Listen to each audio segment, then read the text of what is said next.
Aliens have fascinated humanity for as long as we've been looking up at the stars.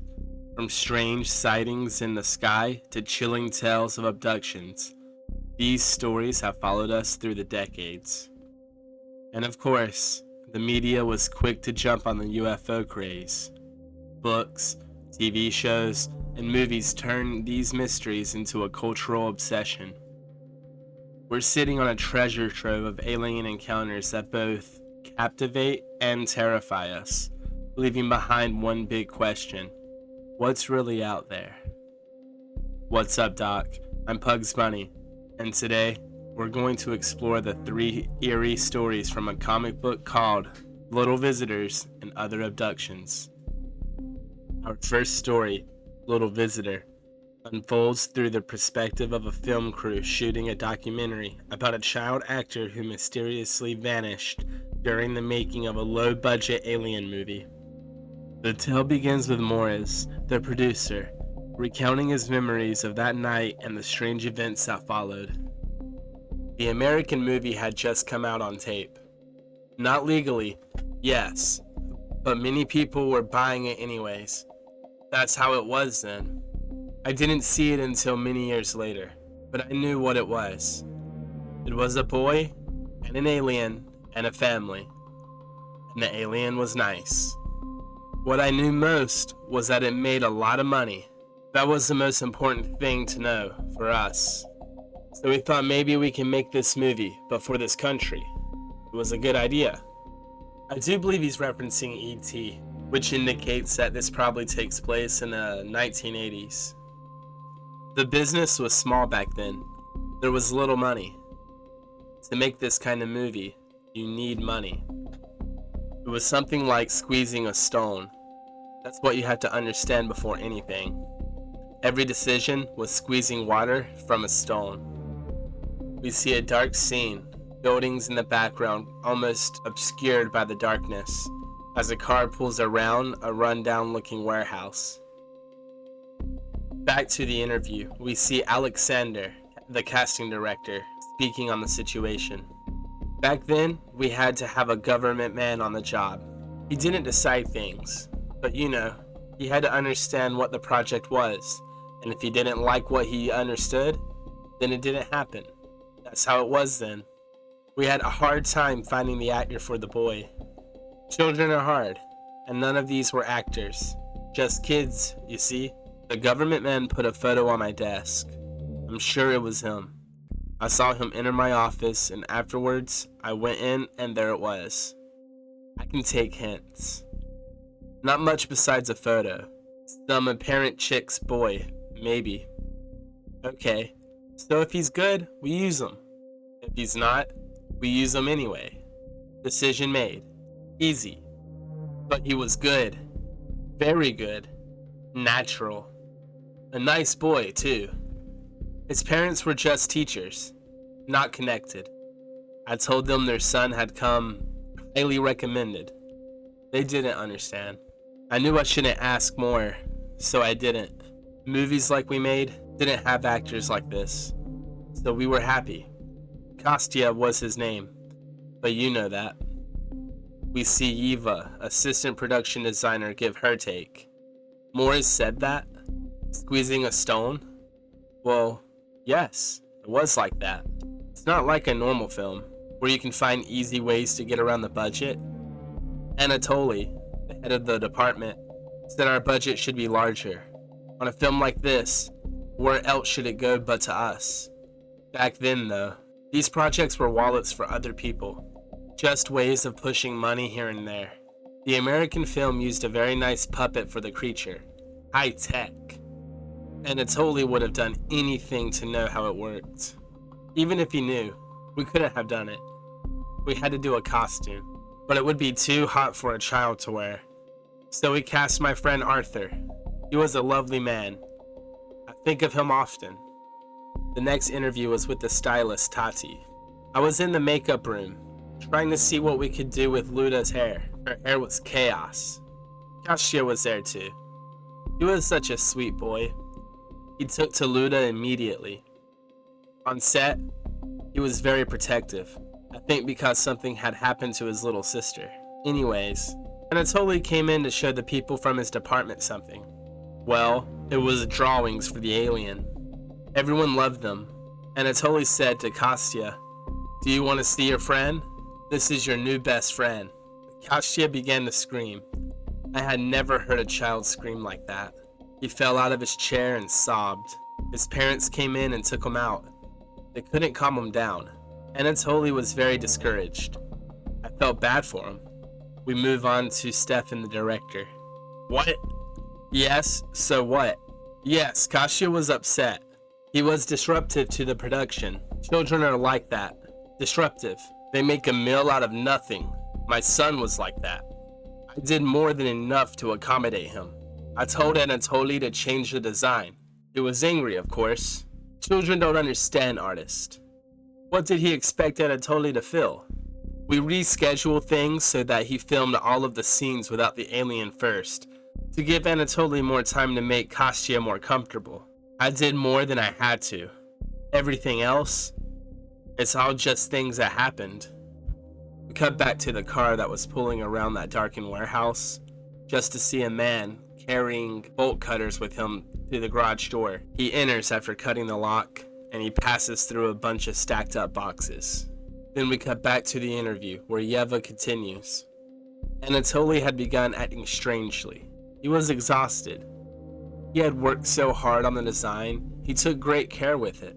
I remember one night walking into his studio, and I see him there, drawing, working on the first design. He was usually hunched over, working. I always told him to work on his posture, or he would regret it when he got old.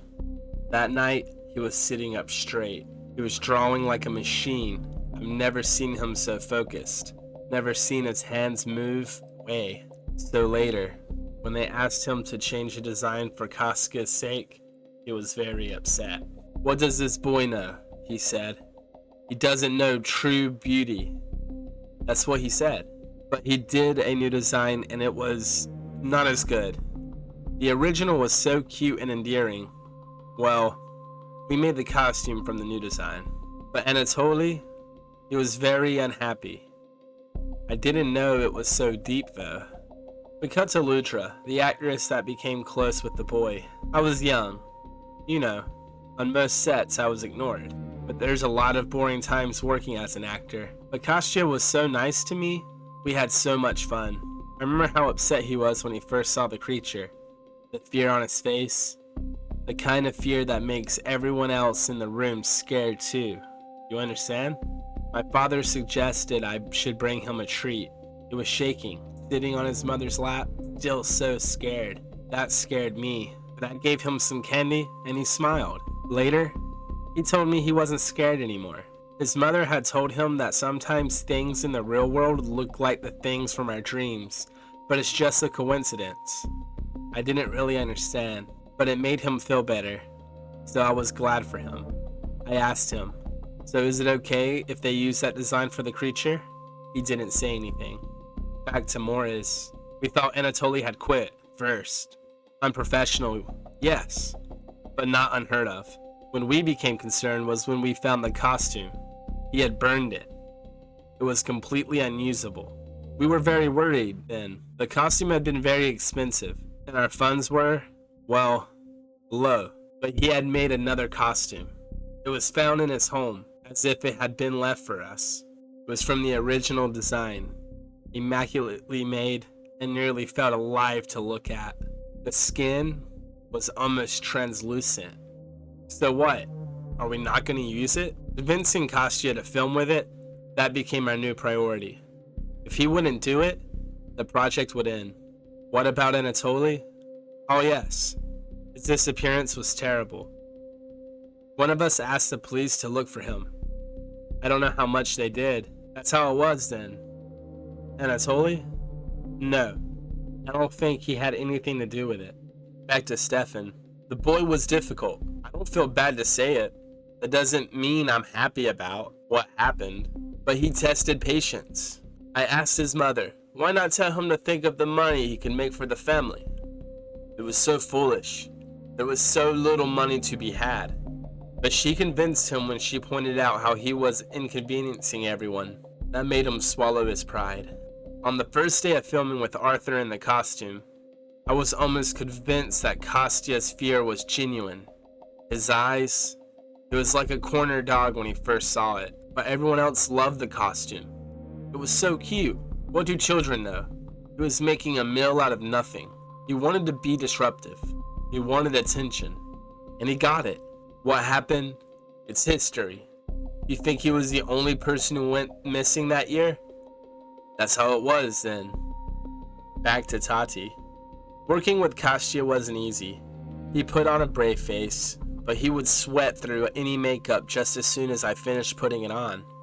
Ludra took to holding his hand while we got him ready, and that helped some. She was wiser than her years. Kostya's mother was the one who had the idea. Show him Arthur putting on the suit, she said. Show him how not real it is. So we did. Kostya was so scared, but he pushed himself to watch. Arthur tried to comfort him as he showed him the mask. He said, "Look at me. I am not this creature, Kostya. I'm just me. And this is just a suit." He was a very sweet man, Arthur. Kostya's eyes, when he looked at it, there was fear, but there was hate too. I think he hated the thing. We see the man in the warehouse moving boxes out of the way, revealing a large hive-shaped spaceship. Back to Alexander. Somehow, we got Kostya through those scenes. Sometimes it would be by filming it cleverly. Not having him and Arthur on set at the same time. When that wasn't possible, we would have Kostya's mother off camera behind the creature, showing him love and support. It seemed to help a lot. Kostya was very brave. We could all see his fear fading as the days passed. As he started to see it less as the creature and more as his friend Arthur inside a costume. There were some fun days then. Back to Morris. Things were good, progressing. Kostya was being less difficult. We were making our way through the script. When it started to feel like we had something real, not just some copy of an American film, but something our own, it was because of Arthur. He wasn't an actor, really, not by trade, just the right size for the kind of work he did. But now he was coming onto set in a suit, and he was so vivid. I saw the American film years later, and people always said it was so tender, the aliens so cute. But to see Arthur those last few days, it was so much more than that. We were excited, but as Arthur became more convincing as the creature, Kostya became scared again. Worse than before, even. Yeva, I wasn't on set that last day. I was packing up materials for the film, and suddenly, people were coming to my office and congratulating me, telling me how brilliant my designs were. I didn't know what they meant. This was before we heard about Kostya. Morris and Stefan didn't tell anyone at first, wanted to solve it for themselves. They were cowards, and if they are still alive, I'm sure they still are. It was the final scene. The creature's ship has come to take him home, and Kostya decides to go with them to see their planet. The doors open. The family of the creatures is there. That's what they were congratulating me for. But I never made them. There was no money for it. I didn't make the ship. That was Anatoly. So later, when we heard about Kostya, I knew it must have been Anatoly who took him. Back to Tati. I wish I hadn't brought Luda with me. If I could change anything, I would not have her see Arthur like that. It was after filming the final scene. Everyone was on set celebrating. But Luda and I decided to go find Arthur to congratulate him. We had all grown very close those last few weeks. He was on the floor of his dressing room. And he was, I don't know how to explain it, like something left in the sun. Like a fish left stranded on a beach. I'm sorry, I shouldn't. It was awful. The doctor said he had died the night before, but he had been on set in a suit earlier that same day. I had never trusted doctors much. It took me a long time to get the image of him out of my mind. And this was all before we heard about Kostya. Back to Morris. Is there more I could have done? What kind of a question is that? You think I wouldn't have stopped it if I could have? There was nothing to stop. The scene started, the doors open, he walks into the ship. And then he ran away. Or was taken. I don't know what happened, and neither do the police, and neither do you. What I do know is our reputation was trashed. Suddenly, we are the men who lost the boy. We are the men who killed the dwarf, when these are simply things that happened. I thought this was an interview, not a testimony. If you care so much about the boy, why don't you go find him? Make sure to bring a shovel. I'm sure you will need it. I have nothing more to say. We see the man in the warehouse, now we know as Anatoly, rub the door of the spaceship with his hand. A glow emits, and the doors open, and a figure steps out. Anatoly looks up in horror, tears streaming from his eyes. As 2 feet levitate to the ground, a hand grabs Anatoly by the chin as he's smiling wickedly, eyes wide open, and the figure rips off Anatoly's bottom jaw. Cutting back to Luda, when I think about those days, about Arthur and Kostya, I wonder if things would have been different if I had been more honest. The day that Kostya saw the first creature. The truth is that I saw the same thing he did. It was horrible, a nightmare, but all of the adults said it was so cute. So I thought, well, I must be seeing it wrong. But I should have told them what I saw in it. I'm not saying that the creature, it's not real, but maybe things would have been different. Maybe Kostya would still be here. I saw the footage of the film recently. I still see it the same way. I don't know how to see it the way they did. I don't know what they saw. I only know what we saw. As we finally see the design of the alien. A horrific, toast-headed shaped skeleton-looking bug-eyed monster. The skin, translucent like described. You're able to see the creature's bones. And that's the end of Little Visitor. This story offered a really unique twist on the alien abduction theme. Instead of the usual taken in the night setup, we see a group of hostile aliens pulling the strings, manipulating both the government and film studio to target a specific kid during the filming of what's clearly meant to be a ripoff of E.T. The alien's design was downright horrific too.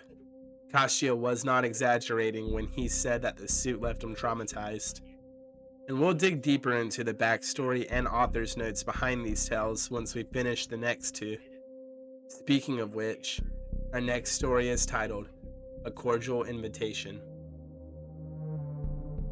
We start with darkness, then a ring falls, giving a small gleam of light, then headlights.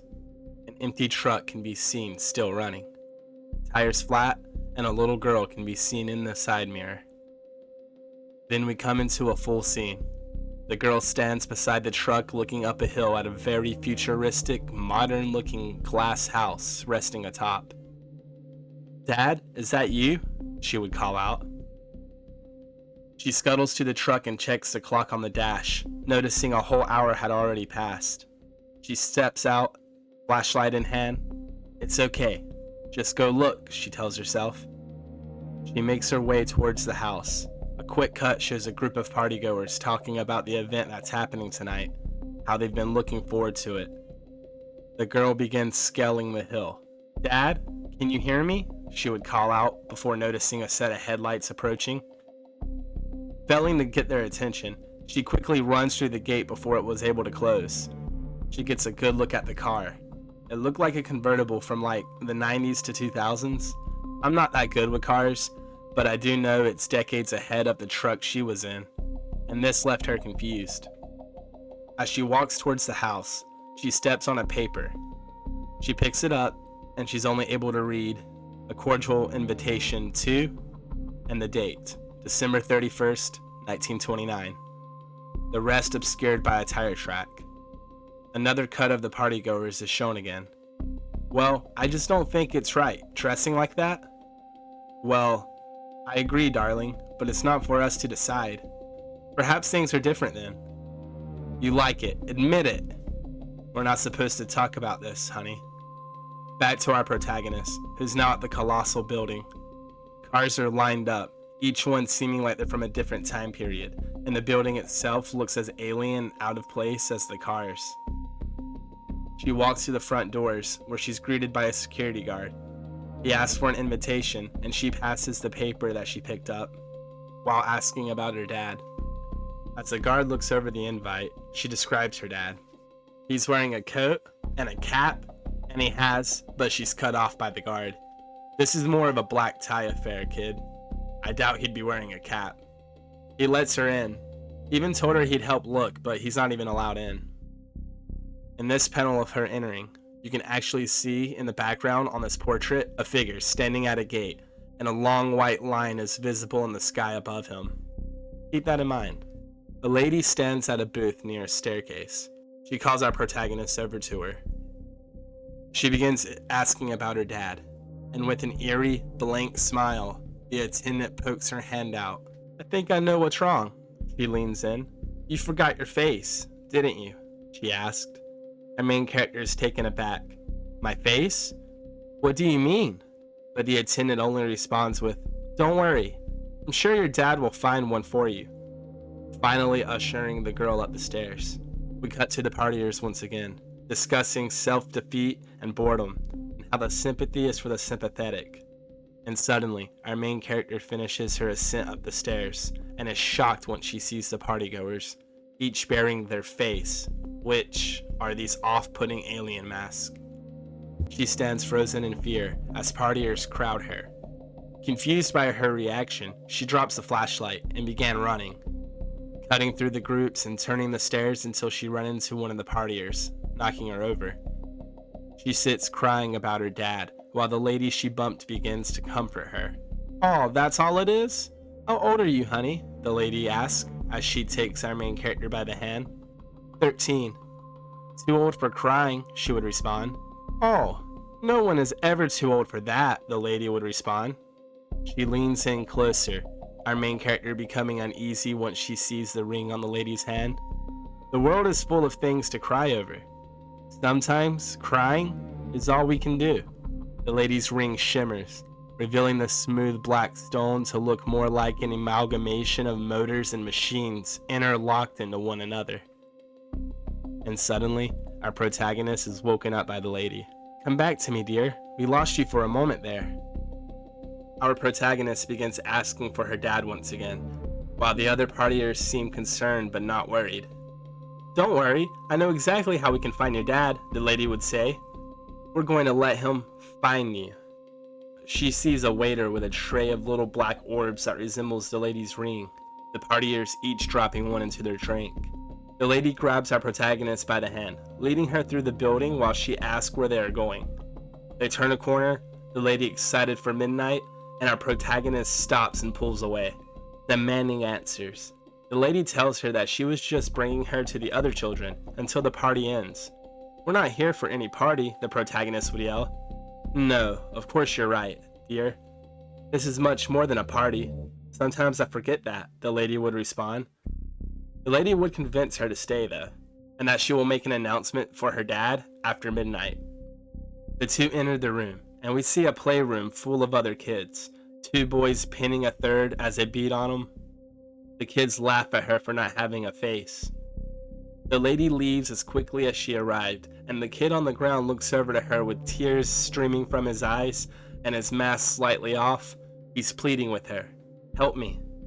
She tries to get the kids off him, but they keep asking her where her face was. She brings up the fact that they were masked, and one kid responds, Mask? We can only see your mask, and it's ugly. Too ugly. She turns to try to leave, but a shiny black substance blocks her way. The kids basically threaten her for not wearing her face, and that's when one of the lone boys looks over. Hey, ugly, catch! He throws a black ball towards her. The ball rolls. The ball resembles the ring the lady wore, and our protagonist recoils backwards into the shiny door, falling through and ripping it almost like a thin sheet of plastic wrap. She sits in the hallway as the ball rests at the door, and the kid who threw the ball looks at his now bloodied hands. Another thing to remember. She takes off, slowly breaking under all the weird stuff happening. But before she could really get anywhere, she sees the partiers gathered at the massive windows. She pushes through the crowd, a fork hits a glass, and the partiers all looking in that direction. Thank you all for coming here tonight, from your many wheres and many wins.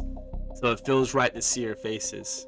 Now, in this moment, giving a cheers, we are once again brought together to give our thanks. The guiding hand is itself guided. It's given the power to guide. The history we weave is nothing without the threads they have given us, the patterns that they have shown. It is such a little nothing that they ask from us, and in exchange, we are given everything we require. We see 3 people with full orb masks, completely covering their heads minus the mouths. They stand over the now darkened crowd, only illuminated by the eyes of the mask. What year it is now? What year is it becoming? It doesn't matter. We have broken the back of history, and with their help, we'll break its neck as well. Finishing his cheers with, "If they are willing," and the crowd would repeat, "If they were willing, if they were willing," and the countdown to midnight began. The lights go out as our protagonist emerges through the counting crowd. She looks out to a gate from the window, and as they get to one, she begins to tear up and bang on the glass. Her eyes begin to glow, and before anything could happen, we see another set of headlights, followed by the lyrics to a familiar Christmas song. Horse, open, sleigh. We see the tires of the truck, now moving and not flattened. The song Jingle Bells continued to be sung. Christmas was last week, our protagonist would mutter while she is hunched over sleeping. While she is hunched over, just waking up. "You're awake!" We see her and her dad on the road, him telling her he couldn't get the song out of his head. She would ask where they were, and his response, "Oh, we're somewhere or other. On the way, that's for sure." He would call himself a dowsing rod made flesh, and as he began to sing his song again, she asked him to stop. He would look over to her with a sad expression. "This time next year, you're going to love that song again. I promise. You'll be singing it with Mom too." She would look out the window, seeing the gate from the beginning. He tells her when they get to town that they're going to write a letter, and she's more than welcome to do the drawing. And it was only 2 hours until midnight, and he was ready to leave the 20s behind. So he decided to start his countdown now, starting at 1,000,000, and this got our protagonist smiling. But the fun didn't last long, because suddenly, the 4 tires all popped at once. He would get out to check the damage, and she would point out the house on the hill. He guesses he could have probably scaled the rock. He guesses he could probably scale the rocks and get to the house, telling his daughter that a new flashlight was in the glove box. Without a lantern to use, he tells her to wait at the truck in case a car comes. He pulls out his lantern. He tells her to wait at the truck in case a car comes. She's worried, but he did assure her he can handle this, promising food and fireworks to make it up to her. She tells him to be careful, and he makes his way through the dark desert. He's only a few yards away from the house, looking back to assure himself that his daughter was okay. But when he looks back to the house, it's even further away than before. Chalking it up to being sleepy, the dad continues his walk, but he notices someone watching him. The dad turns a bend, talking aloud to whoever was following him. But then he comes across one of those black masks the center man was wearing. Dad would drop his lantern, and when he kneeled down, he picks up the mask, the sleek, polished black mask reflecting Dad's image. "No, this isn't," he would say as the black polish would slowly fade into the amalgamation of machine, almost molding into Dad's hands. "This isn't what we came here for," he would say before dropping the mask and passing out. 2 figures would approach. Dad would come too, now with the mask completely over his head. He looks on, the house far away, but a trail of giant stone gateways leads straight there. He tries to get his thoughts together. He grabs the mask, just for him to pull away to look at its bloodied hands. We can see blood trickling down his chin. Dad makes his way through the gates, asking for help. The faces of the partiers watched. Dad repeats to himself, she's okay. Just stay in the car, don't move. He's exhausted, but keeps going, closer to the house. The faces look on, distorting. Rest for a minute, just a little rest, he would say, but the teeing on the glass could be heard, causing Dad to grab his head as blood spews. Many wears and wins beg for permission. The guiding hand is itself guided. Patterns they have shown such a little nothing. Dad writhes in pain, grabbing his head, the words echoing. If they are willing, if they are willing, if they are willing, he is finally able to rip the mask off. Blood covering his face. He looks up to see the large group behind the glass beyond the final gate. The countdown is happening now. At 7 and then 6, Dad once again asks for help, but then he sees his daughter. Finally, we get to learn her name, Louisa. Asking how she was there, and as he approaches, you can see a gleam shine in the sky behind him. She plants her hand on the window, and as he begins apologizing for losing track of time, a large, polished-looking black object can be seen above him. Suddenly, grass and his blood drops begin floating upwards, and Louisa begins banging on the glass out of desperation. And in this horrific scene, he begins screaming. As Louisa watches this surreal scene unfold, the UFO reveals the twisted metal interlocked with each other look that the rings and mask have. Abduct her father. He's still screaming, and the partiers all drink as this happens. Ag! Oh God! Help me! Louisa! The partiers begin to clap as Louisa screams and cries and her father's final word, Louisa, before disappearing into the sky. She yells for her daddy, and once the partners understood that, they began to congratulate her. Everyone talks at once, overwhelming her. She covers her face and falls to the floor. The lady from earlier rushes to her aid. She would kneel down. What do you say you come stay with us? She would ask. She would ask Louisa, who looks away with a horrified face and tears beaming down her face. Over the fields we go, laughing all the way. Louisa imagines herself in the arms of her dad. He would mutter, Christmas was last week, before waking up in the arms of the lady's husband.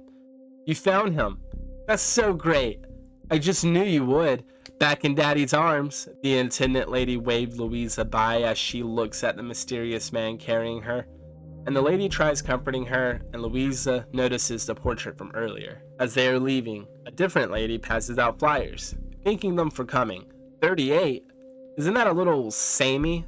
Our main lady would ask, holding the flyer.